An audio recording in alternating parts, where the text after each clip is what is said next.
Welcome back to another edition of the Gray Area. I'm Isaiah Rose, Ask Isaiah. I'm with Frank Tia. And obviously, we've been in preparation for the NBA resuming.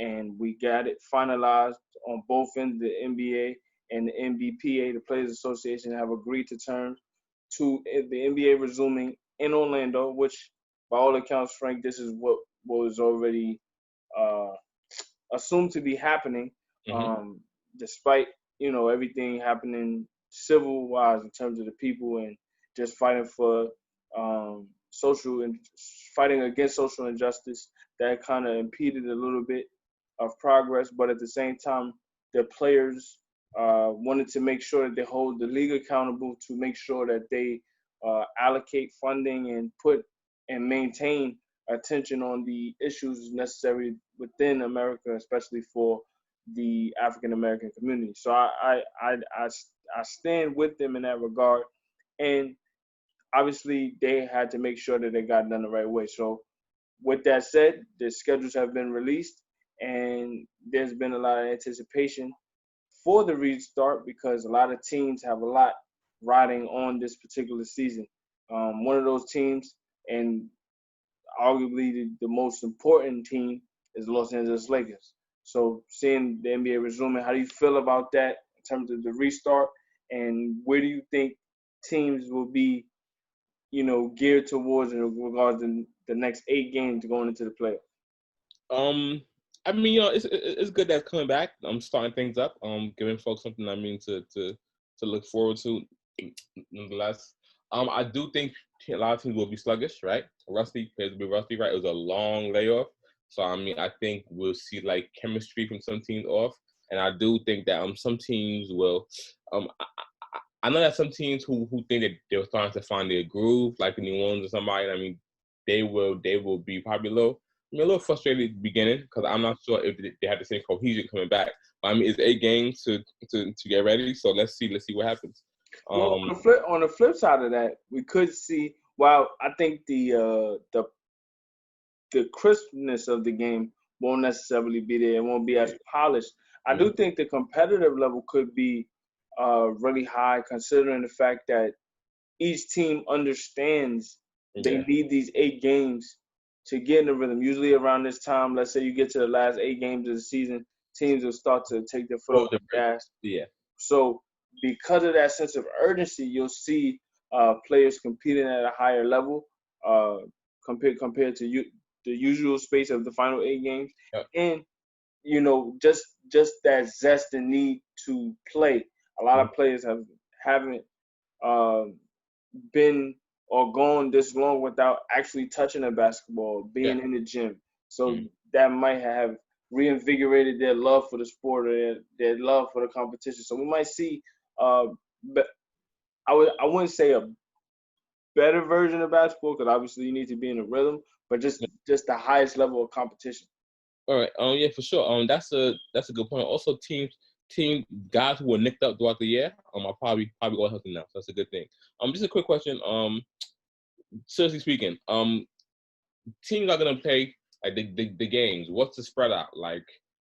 They're not back to backs, right? Or they're spread Well, out. no, there is some back to backs. I think each team has one, but for the Okay. most part, they're playing every other day. All right. So what does Kawhi do? Does Kawhi play all 8 games? You think? Well, you bringing up Kawhi. That's for the Clippers. In my case, as a Sixers fan, I have to worry about Joel Embiid.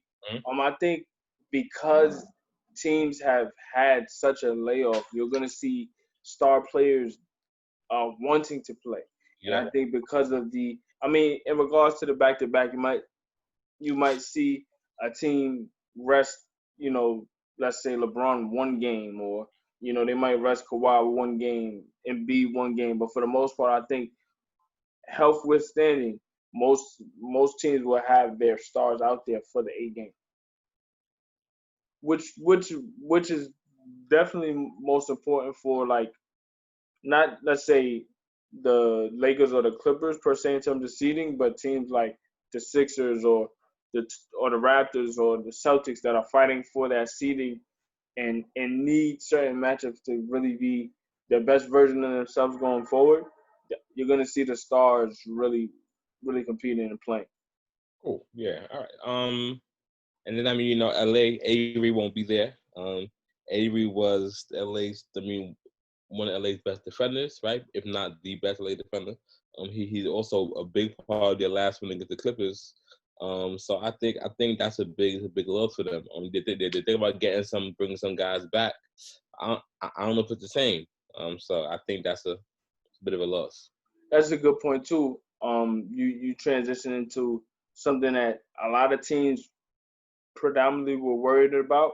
We haven't seen as much, but there have been players that have requested to sit out, and Adam Silver has stated that if you decide to sit out, he'll support you for whatever reason that may be. A lot of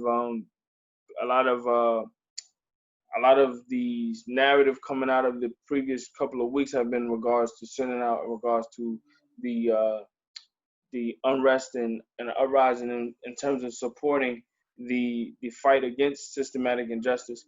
So players were throwing it out there in regards to it might having to be a distraction on the league. So far, only 4 players have requested to sit out, and that's you mentioned Avery Bradley because he has a son that deals with respiratory issues, and he doesn't want to put him in any danger in regards to catching COVID, because once you have a compromised immune system, the likelihood of you catching it and it being more severe are in play.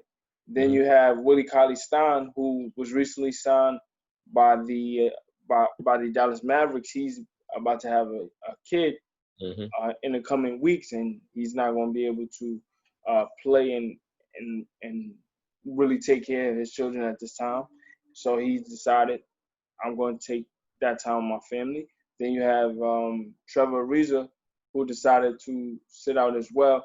He's in the cusp of a custody battle with his ex-wife, so he wants to spend this time to conduct visitation with his son, which is an admirable and respectable reason to sit out. But that could be an issue for Portland as well. He's a perimeter defender for them. Although I think Portland will be back healthier with Nurkic coming back and Zach Collins, who provides size inside and outside shooting. So Portland, while they are on the outside looking in terms of the 8th spot, Memphis and Portland should be worried. And then Washington's big man, Bertas, he's one of the premier shooters in the league. He's going to be sitting out. He's going to be a free agent this summer, so he's more so worried about health, and he doesn't want to compromise that. He's already known as one of the best shooters in the league, so he doesn't want to, put himself in any standing to where he will sacrifice a big payday, which is respectable as well.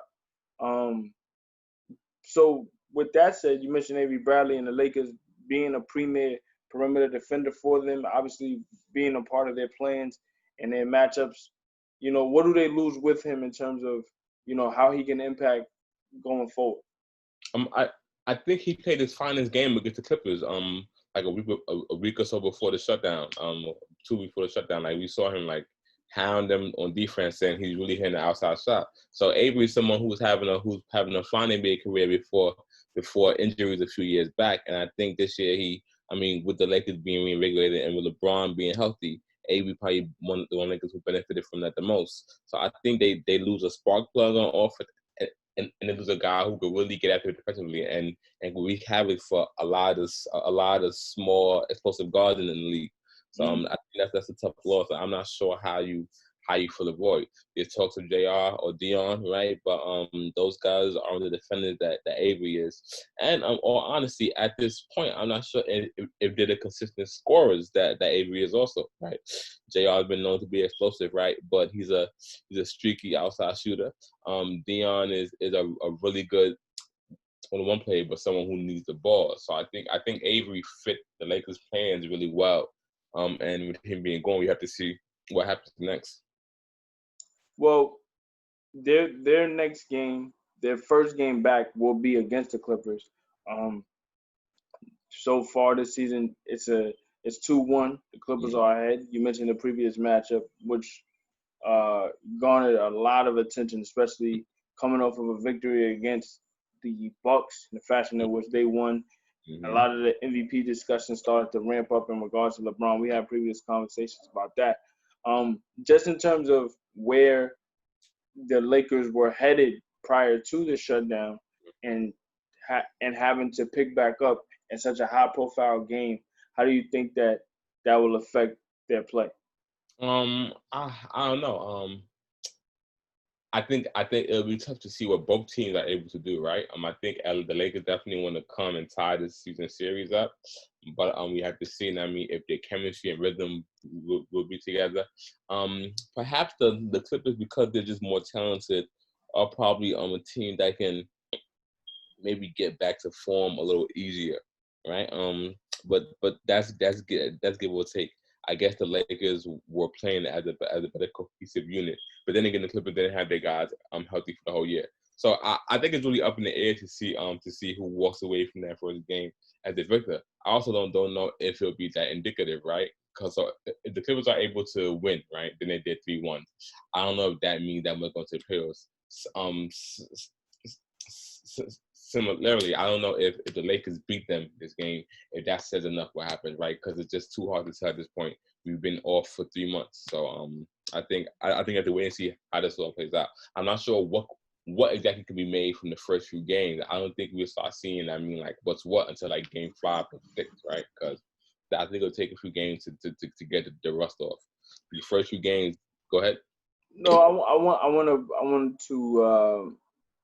to point that out. You mentioned in terms of the depth that the Clippers have that might help them, get in terms of the talent. It might help them get into form a lot quicker than most teams. They're a deep team. Yeah. So does that bode well in a situation similar? Well, not similar, but does that bode well for teams in a situation like this? Whereas, a team like Houston, for example, their rotation is very short. Yeah. To begin with, they're an 8-9 man rotation. So to jump back into this and have to rely on that, your team might struggle because everybody that you use will have to get back into the flow. Yeah. But a team like the Clippers or Boston or Toronto, they can, if somebody's not feeling it today, let me try this one.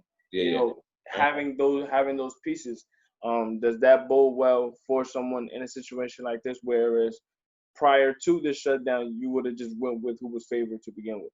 Yeah, right. I think a team that's less deep, you have to focus on your top guys, right? And if your top guys aren't ready yet, right, you really can't go searching for elsewhere. You gotta ride it out. As opposed to, like you mentioned, the Clippers or Boston, people who can plug in other folks, right? And day to day, you just have a lot more options. So I think the chances of finding guys who are better in rhythm are just higher with deeper teams, right? This could all mean nothing when the year actually starts, but I just think that if we're saying that people won't be in rhythm, then deeper teams who have more guys who play regularly, I think you have a little more leeway with who you can find. Okay, and you have to go searching for spark plugs less than a team who isn't as deep, right? Like Houston, Russell and James got to be back right away. And we already saw that James had a really good start to the year. Wasn't so great, and I mean towards like middle to the shutdown. Russell was struggling on. He really found the groove. I mean, like the last 2 months or so. So we have to see those guys have to both be. You're gonna need James to be what he was for the first few months, and Russell what he was for the last few months, right? You need that right now, and you need that soon, right? So I think it'll be interesting to watch, but it'll be tough for some teams. Psychologically, this is very similar to our off season and the start of a new season. Yeah. You miss that time, and then okay, you have a preseason and really transition back into games, but you because of the short window and the sense of urgency, now you kind of almost turn your mental into like an NCAA tournament type of vibe. The whole vibe in general is like an AAU type of tournament. You go to a site and everybody's there, and you play a bunch of games at this site. So not having home court advantage strips down a lot.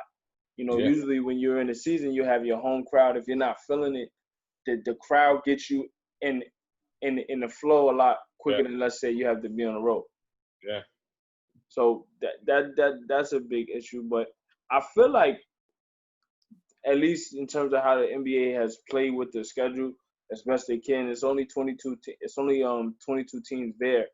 Uh, they try to, have some premier, you know some premier matchups that jump out early. Maybe that will get players going. You got, I mentioned the Clippers and the Lakers. That's that'll be the first game. Then you have Clippers versus, pardon me, you have the Pelicans versus Utah. The Pelicans are currently in the tenth spot. They're fighting with Portland and Memphis to try to get there. You also have Sacramento, who who Buddy Hill, he actually tested positive as well for the coronavirus. So he's one of the 16 players to test positive. So we'll have to see how he recovers. Apparently, he's asymptomatic, so that's a good thing. A lot of the players that have tested positive, uh, Buddy Hill, Malcolm Brogdon, um, Nikola Jokic from Denver, Brogdon's on the Pacers. These players have said they're asymptomatic and they're going to be okay. But when you have, New Orleans versus Utah right away out the gate, that's gonna, obviously the fans are entrusted in waiting for basketball, but to have those matchups early, that'll be good as well. Yeah. We'll see. Just in regards to like playoff matchups, you have these 8 games to play around with. What team do you think really needs to change around where they are in terms of seeding the most? The Lakers are comfortable. I feel like because of the Clippers' talent, they're comfortable where they are. What team do you think needs to make the biggest push? Um, I think the Clippers still. I don't think the Clippers want to win into a Houston in the first round, right? Like, so I forget the seeding exactly, but I know the Clippers were clinging to the second place, right? At some point. So yeah, and I know there wasn't a lot of games separating 2 through 5. So I think folks want to avoid Houston, right? Like, you don't want to be a top 3 seed and face Houston in the first round. You just don't. And the Lakers won't, because they're they're far above everyone else, right? But I think Denver and the Clippers were really close for 2, right? So So right now the Clippers are a game and a half ahead of Denver. Okay. For 2 and 3. So the Clippers are 2, the Nuggets are 3, and Utah, OKC, and Houston are 4, 5, and 6. They're a game apart. Yeah. So again, is it Houston is 6 or OKC 6? Houston and OKC have the same record, but OKC has the tiebreaker. So OKC is 5th. So OKC plays strong, right? I'm not sure if they really scare any of the top teams, right? They'll be fine, but I think they lose. Houston is the wild card, right? So if you're Denver, especially Denver, right? I don't think Denver can sustain a series with Houston. I think they lose. So Denver wants to fight, and play 7 as opposed to play 7 as opposed to Houston, right? Let's see what Houston, for instance. So I think that I think everyone should avoid Houston. I just think that they have the potential to, because Houston should be a top 4 ranked team, right?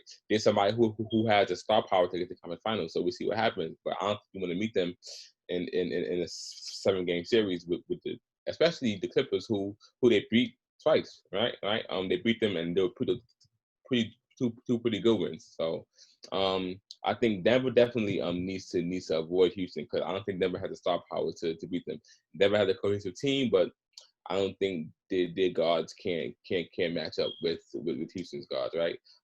Their size hurts Houston, but I think Denver gets steamrolled if they play them. So Denver and LA should both be playing their hardest, for that second spot, to avoid, whatever Houston has coming. So while that's the top tier teams, what do you think in regards to everybody fighting for the HC? You spoke about Portland and how they're healthier. Yeah. So because of that, they probably are the favorite for the HC, because especially with the experience. But do you feel like where New Orleans is and Memphis are, do you feel like they can generate enough with their youth to make it interesting or make it difficult? They can. How many games separate Memphis in the ninth seed, which is Portland? Portland and New Orleans are both. They have the same record. Well, they in terms of games back, they're both 3 games back, 3.5 back. Portland is 29-37. New Orleans is 28-36. Memphis has that 3.5 game lead. They're 32-33. All right. So, all honesty, I think it's unfortunate, right? But I think Memphis is kind of safe, right? With 8 games, a 3.5 lead. I mean, unless you blow it completely, I think you're fine, right? So we're saying if Memphis could find a way to go 500, right? They could theoretically be okay, right? Unless No. But even if they go 500, if a team is within 4 games of them, they still have to do the playing game, or not playing game, but playing kind of series or whatever they're gonna do. Okay. Portland looks like they're in a decent place, right? I mean, nowhere's. I mean, you don't know unless you know, but no. I mean, Memphis looks like they're in a decent place. New Orleans is exciting, but if I was a top tier team, I'd be the most worried about Portland, right? Because Portland's a team that probably shouldn't be 8th, right? Dame is a top 3-point guard in the NBA. So they're coming back. You know, Melo has like a elite player's pedigree, right? And if they get their bigs back with Hassan, they can scare folks, right? Right. I didn't even think about Hassan Whiteside, who had a really solid season this year.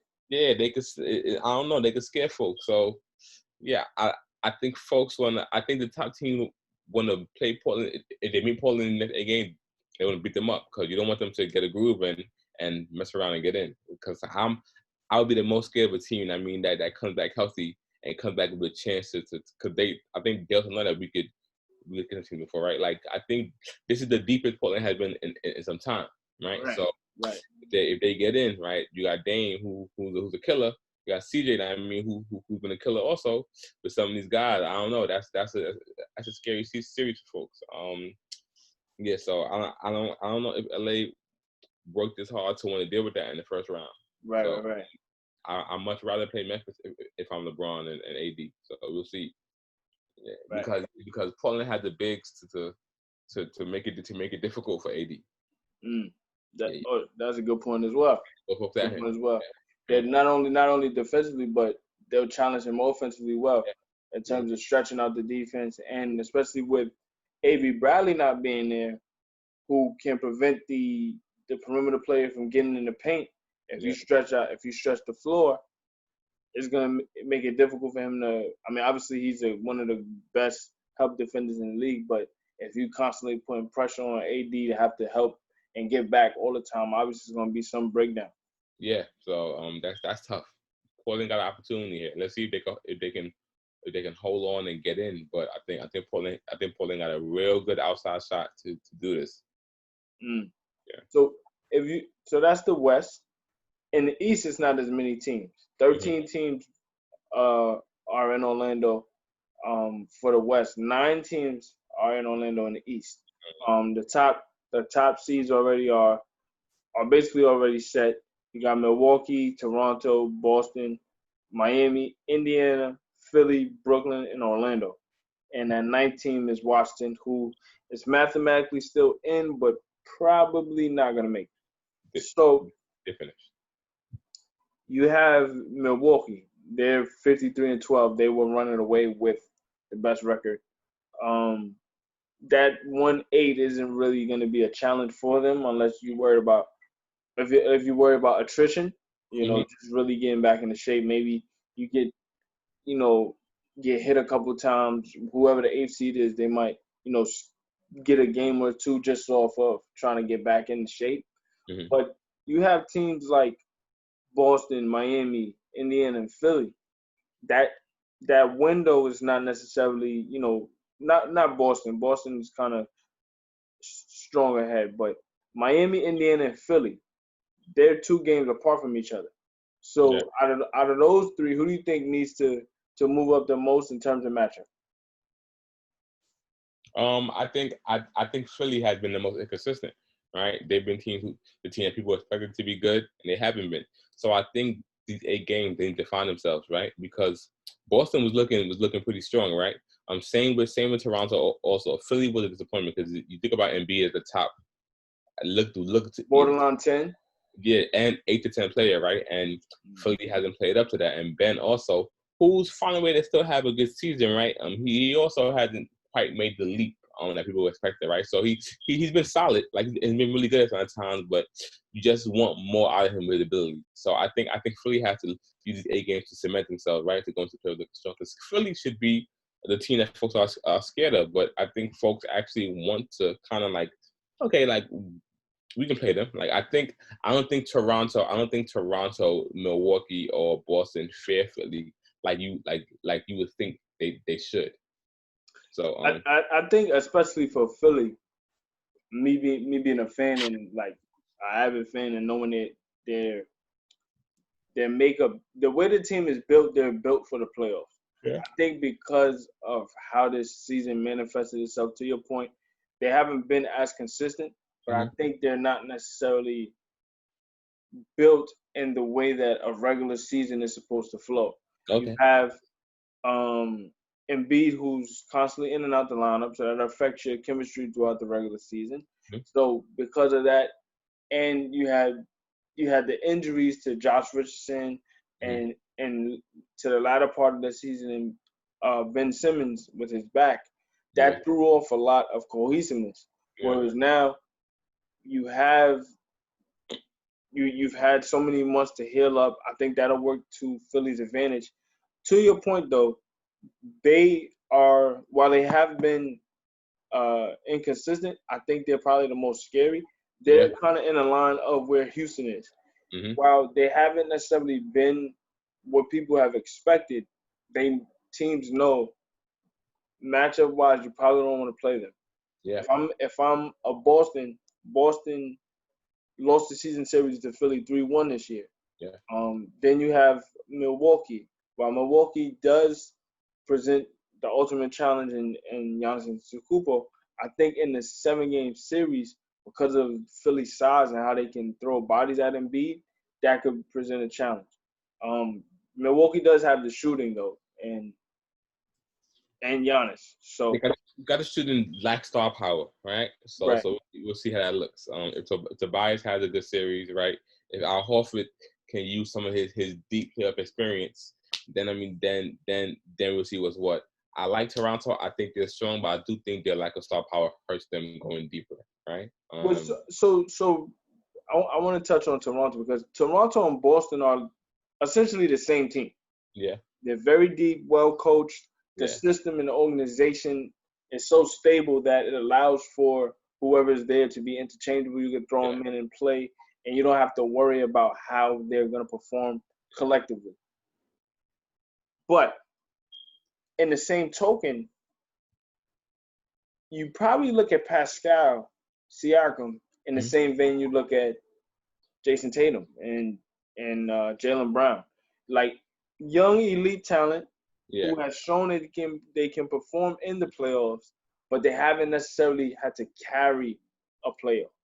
So because of that, maybe that inexperience, not necessarily like playing, but having that attention, having to really have a defense commit to you and game plan for you in that way, that could present a different challenge for those teams.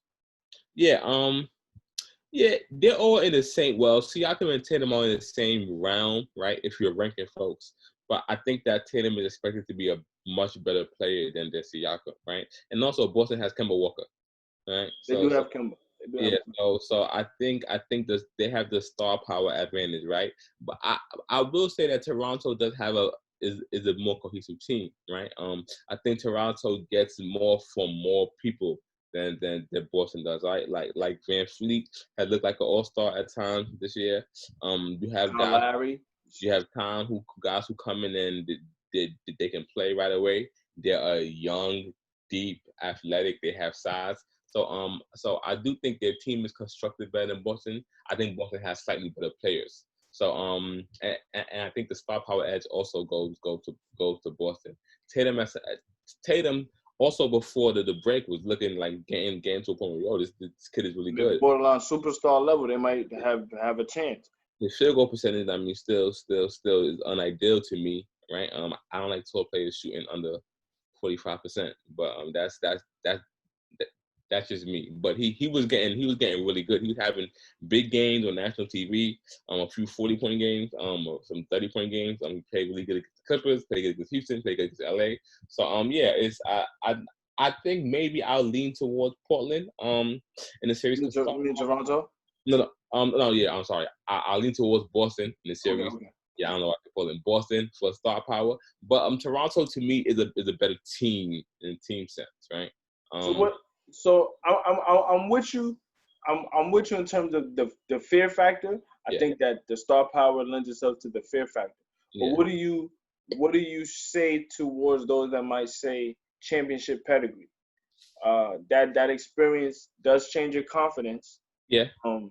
It does add credence to the fact that, well, we've been in these wars before. Yeah. We understand the sense of urgency in certain situations where some may not. Now, Boston has had experience also. They just came up on a losing end of some of those matchups, but they've been in wars as well. What do you say to the fact that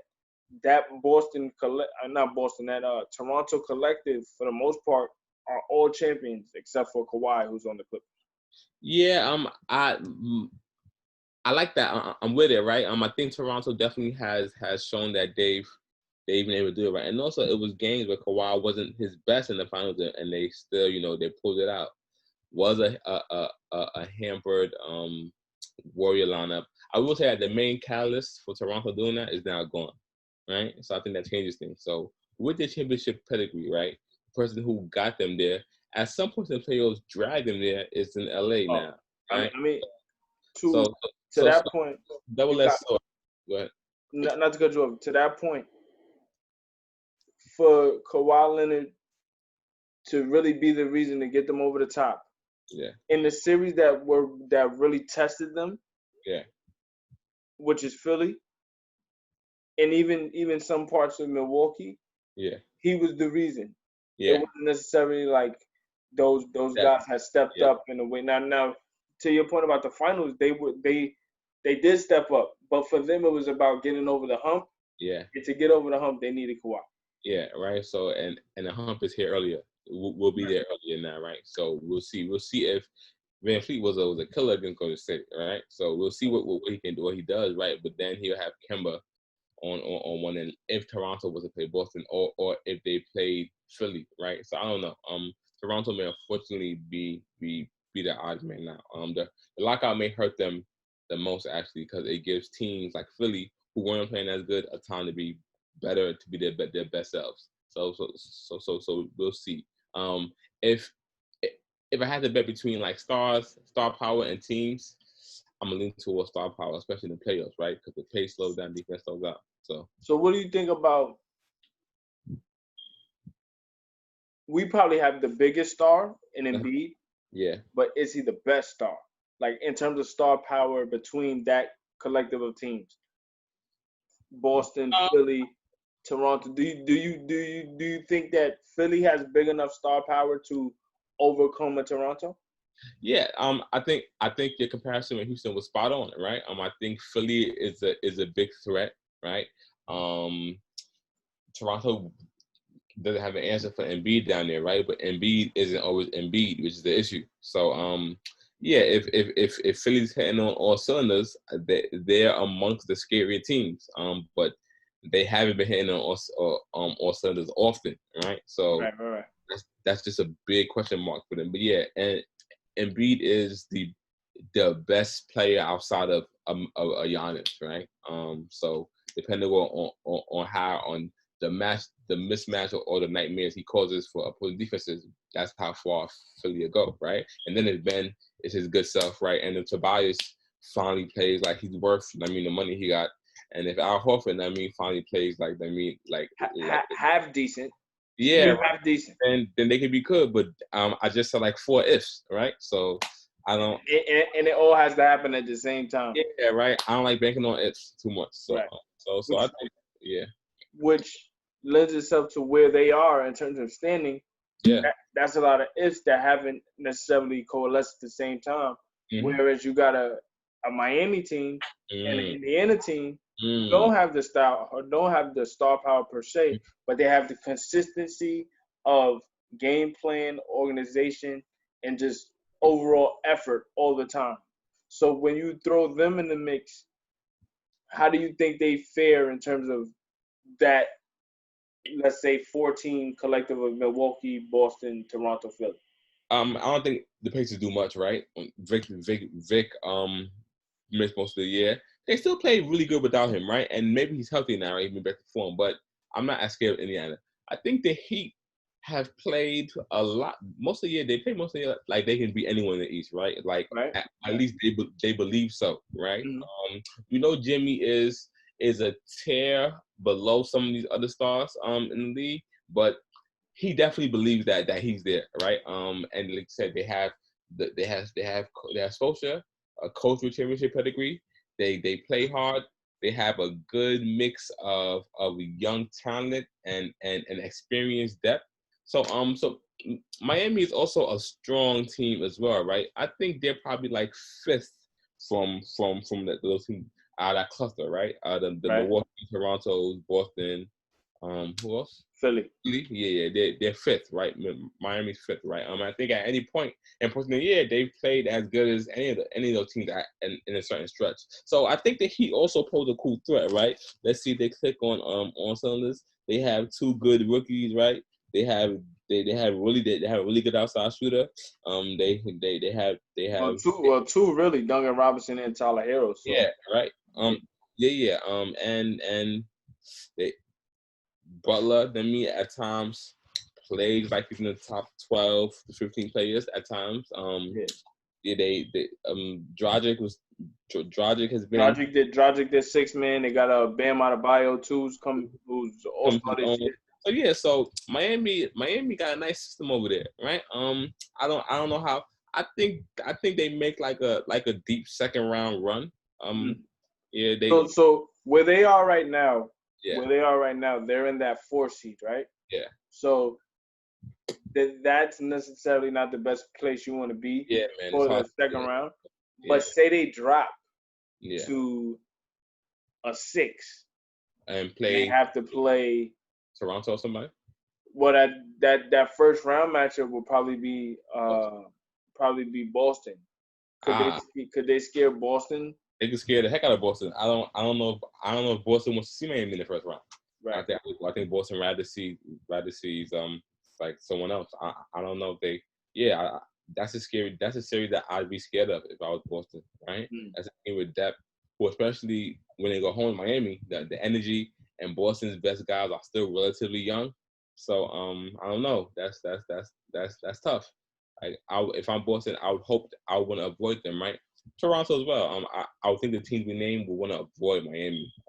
But they can't. For that 2 seed, whoever gets 2, they're in a good space because they're gonna end up playing either Brooklyn or Orlando. So that's for Orlando. I mean, it's gonna be difficult because you don't have fans, but I mean that they're the only one that can say they have a home court advantage. But it's gonna be stripped down because nobody's gonna be there. So it's interesting you say about Indiana, right? Comparable to like a Miami, because that 5-6 seed, that's really the only vulnerable seed if you're a top 3. Because once you get to 5, like if Philly gets to 5, right? If they play Miami in their first round and they beat Miami, does Milwaukee want to play Philly in the second round? No. Right? Yeah. And then for Boston, they're 3 right now. Yeah. So Philly is 6. Say Philly stays at 6. Do they want to play Philly in the first round? They don't. Probably not. Yeah. So that Indiana team, who everybody outside of like, Toronto, because they probably would be the only ones that won't necessarily play them, depending on that first round. But everybody will want to see Indiana in the 6th seed rather than, you know what I mean? Yeah. That like that's really the one that people need to move, because once if Philly for some strange reason stays at 6, then they will play Boston in the first round, which nobody wants to see, and then Toronto without Kawhi will have to play Philly, who got, I wouldn't say better, but they're still at the level. They should be better. Yep. Right. So you got Philly, Toronto in the second round, if all goes right, or let's say Philly jumps to either 4 or 5, they will have to play, like we just said, they'll play Milwaukee in the second round, which you don't want to see either. So I mean, it's definitely gonna shift a lot. What I want to ask before we get out of here, the idea that the MVP award was kind of solidified before the stoppage of play, it was kind of shifting a little bit the conversations, but I think that Giannis had the clear advantage. But because of this stoppage due to Corona and then everything that came with that, do you feel like LeBron has an ample opportunity to steal an MVP? I mean, so do you think they'd consider what happened in the playoffs too? Because if not, then I mean no. I think Giannis is better than LeBron for 65 games right throughout the season. So LeBron gets it for the last 15. Like I don't know. I mean, like, yes, he's first in the West, league leader in assists. His plus minus is ridiculous, right? When you think about how good LA is, but how bad they are without him. I don't know. Me being a big LeBron fan, I think Giannis deserves it, right? And unless they're gonna look at how this season ends and the first 3 rounds, I think Giannis. I think Giannis has this wrapped up. I agree with you, and I'm of the idea that LeBron, while this season has been, I don't want to say a resurgence, but it was a great reminder for where he's been. I think last year, 2018-19, everything that came with it was a very, very, very disappointing season for him. Yeah. So to come back and have the type of season that he's had along with Anthony Davis, reaffirms his place within the league. But I feel like what Giannis did, with lesser talent and at a consistent basis, his numbers are way better than they were last year. Yeah. MVP last year. He would have it. But I do think, though, that the media would look at LeBron and what the Lakers do over the next 8 games, as a very, very integral part to their argument if they wanted to vote for him.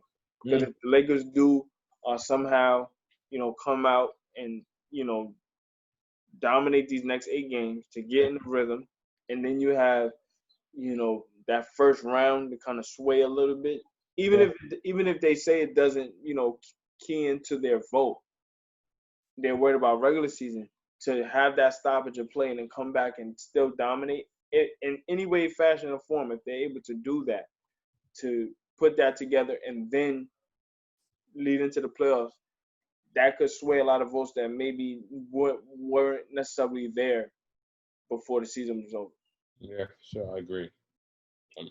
So we'll have to see what happens. I think the season starting in another month, it gives teams that opportunity to get into shape and get back going as best they can, and then it's all systems go from there. I do want to see like what guy who's still in shape, right? Who's overweight, and I mean who gained some weight. I do want to see that. What I have seen, I mean, we haven't really seen everybody, but obviously LeBron, Westbrook, they're like, in terms of from a physical standpoint, they're always going to be in shape. You can't really gauge them compared with everybody else. But I've been seeing a lot of players losing weight. Yeah. We mentioned James Harden, and him. You mentioned him having to really be there for Houston if they want to be successful. He lost weight. Yeah. Now, if we look back at James over the last couple of years, he's one of the most durable players ever. Yeah. But there is some credence to the fact that he breaks down Yeah. as the playoffs go on. So seeing him lose weight, could that be beneficial to him? You think? I think so. The weight loss, so the dedication, I mean, to stay on it, and also the break. I think because he's had a lot of responsibility over the last few years, right? He had to carry folks, so perhaps I mean that contributed to him not being his best in the players. But now you had a break, and he's lost some weight. So yeah, I think perhaps this may lead to him, I mean, being more ready in those moments that he hasn't quite been in years past. Mm. So you got him, then you got Jokic, who's been a lot of weight. He's a player that had his weight fluctuate his entire life. Yeah. So he's been on the plus side now. And one thing I will say about Jokic, even though he's had to deal with weight, he's been one of the most durable players during his time in the league. And he plays a lot of minutes considering. But in terms of just his style of play, you can tell his weight affects him. Yep. So to lose it, he'll probably become more agile. He obviously had to get used to playing with lesser weight, but that would be a benefit as well. Definitely. So you got to see how that goes. But to your point, just not necessarily about, the physical shape, because I think, these players are so committed to winning. They probably have done everything they possibly can to have the aesthetic right. Mm-hmm. But game shape is different. And I think, you know what I mean? When you got a player like LeBron who's always ready, a player like Westbrook who's always ready, you can't, like I was saying before, you can't really judge them compared to everybody else. Yeah. But, I think it'll go a long way to see, all right, if our stars are ready, then we'll be ready, like the role players, I agree. So you got to see. But to your point earlier, the one player that, not just one, but two players that I want to pay attention to because they usually have to utilize rest is Kawhi Leonard and Joel Embiid. Yeah. Because of what happened, you can't afford games. Nope. You need those games to get back in the rhythm. You need those games to really, get cohesive enough to make a playoff run. So you're not going to see those guys in and out the lineup. But at the same time, because of the schedule and how they're going to constantly be playing every other day, consistent, you got to be on. Right. Yeah. We'll see. But I want to thank you for your time and all that. We obviously, with the season ramping back up, we're going to have more conversations and more breakdowns. So we'll stay tuned for that. This is the GrAE area. I'm Isaiah Rose, Frank Tier. Where can they find you at, Frank? You can find me at Enoch on both Twitter and Instagram. You can find me at Ask Isaiah. And if you guys have any questions or regards or comments in regards to the season resuming, anything you might see in terms of matchups that you want to leave in the comments for us, leave it there. Let's check into it. We'll tap in and get back to all of your comments going forward. Stay tuned for more. This is the GrAE area.